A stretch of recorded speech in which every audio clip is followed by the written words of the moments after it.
Assalamualaikum warahmatullahi wabarakatuh. Waalaikumsalam warahmatullahi wabarakatuh. Perkenalkan, nama saya Cica Lestari dari kelas 11 IPS 3 dan rekan-rekan saya. Saya Mita Lorianti dan saya Fitri Nurfaida. Bismillahirrahmanirrahim. Alhamdulillahirrabbilalamin. Wassalatu wassalamu ala asrafil anbiya'i wal mursalin wa ala alihi wa sahbihi ajmain. Amma ba'du. Pertama-tama, marilah kita panjatkan puji dan syukur kehadirat Allah Subhanahu wa Ta'ala. Karena berkat rahmat dan hidayahnya, kita semua dapat mengikuti lomba ini dengan keadaan sehat walafiat. Sholawat serta salam tak lupa dilimpah curahkan kepada junjungan kita semua, yakni Habibana wa Nabiyana Muhammad Sallallahu Alaihi Wasallam, kepada keluarganya, kepada sahabatnya, kepada tabi'in tabi'atnya, dan sampai kepada kita semua selaku umatnya. Dalam kesempatan ini, saya akan memaparkan tentang Isra Mi'raj yang akan dijelaskan dalam Quran Surat Al-Isra ayat 1 berikut. A'udzu billahi minasy syaithanir rajim. Bismillahirrahmanirrahim.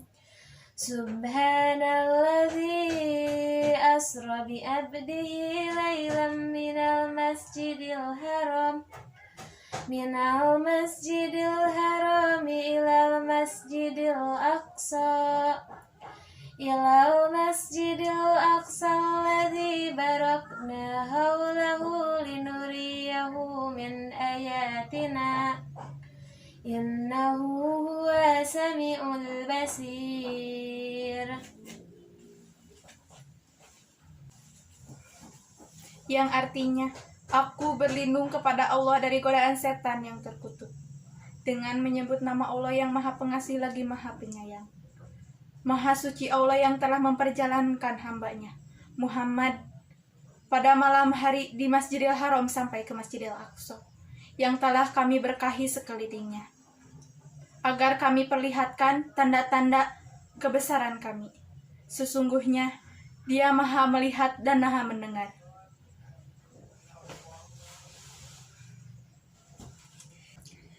Isra Mi'raj atau yang sering disebut dengan Al-Isra wal Mi'raj itu merupakan peristiwa yang melekat dengan kerisalahan Nabi akhirul zaman, yaitu Nabi Muhammad SAW dalam perjalanan sejarahnya. Peristiwa itu terjadi sebelum Nabi hijrah ke Madinah. Peristiwa ini merupakan mukjizat sekaligus dari tanda kerisalahan Nabi Muhammad SAW. Isra, yakni Nabi diperjalankan dari Madinah ke Masjidil Haram sampai ke Masjidil Aqsa. Dan Mi'raj, Allah memi'rajkan atau menaikkan Nabi Muhammad sampai ke Sidratul Muntaha, tempat yang tertinggi di mana beliau bertemu dengan Allah Subhanahu wa Ta'ala dalam lingkup kekuasaan Allah. Isra Mi'raj memiliki banyak makna bagi kita umat muslimin.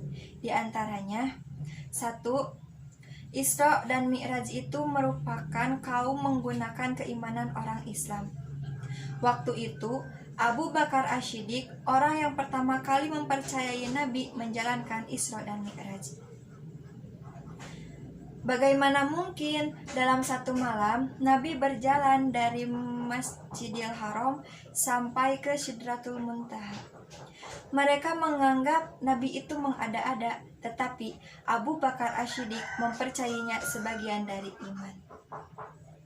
Yang kedua, bahwa Isra Mi'raj itu merupakan wujud dari mukjizat dan anugerah yang Allah berikan untuk Nabi Muhammad mengemban risalahnya. Dari Isra dan terutama dari Mi'raj. Yang kedua, bahwa Isra dan Mi'raj itu merupakan wujud dari mukjizat dan anugerah yang Allah berikan kepada Nabi Muhammad untuk mengemban risalahnya. Kita tahu Isra dan Mi'raj saat itu Nabi mengalami Am al-Huzain, yaitu tahun kesedihan, di mana beliau ditinggalkan oleh Siti Khadijah radhiyallahu anhu, istri tercinta yang begitu lama mendukung dan berada di sampingnya. Orang yang paling dicintainya dan paling mendukung perjuangannya.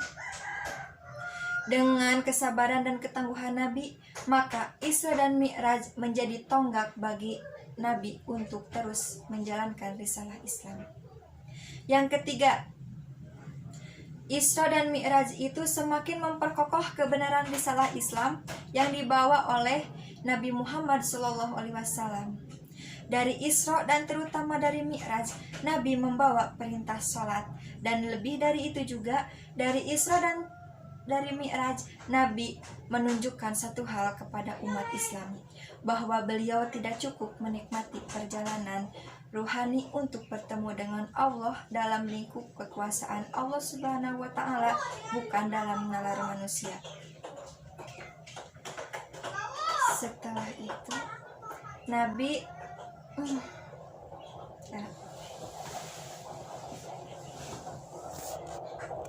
Muhammad SAW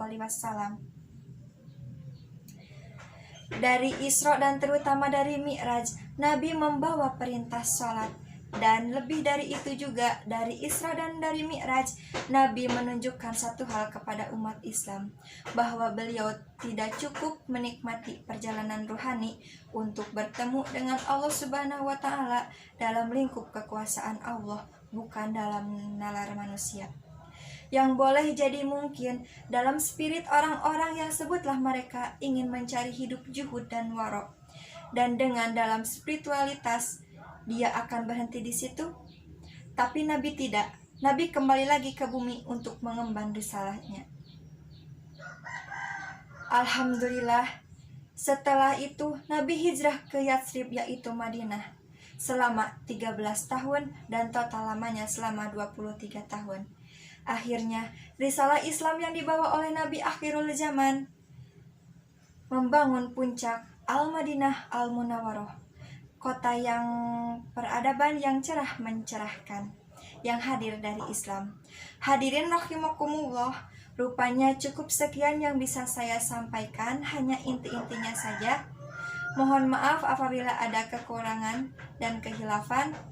Terima kasih atas perhatiannya. Akhirul kalam, wabillahi taufiq wal hidayah. Wassalamualaikum warahmatullahi wabarakatuh.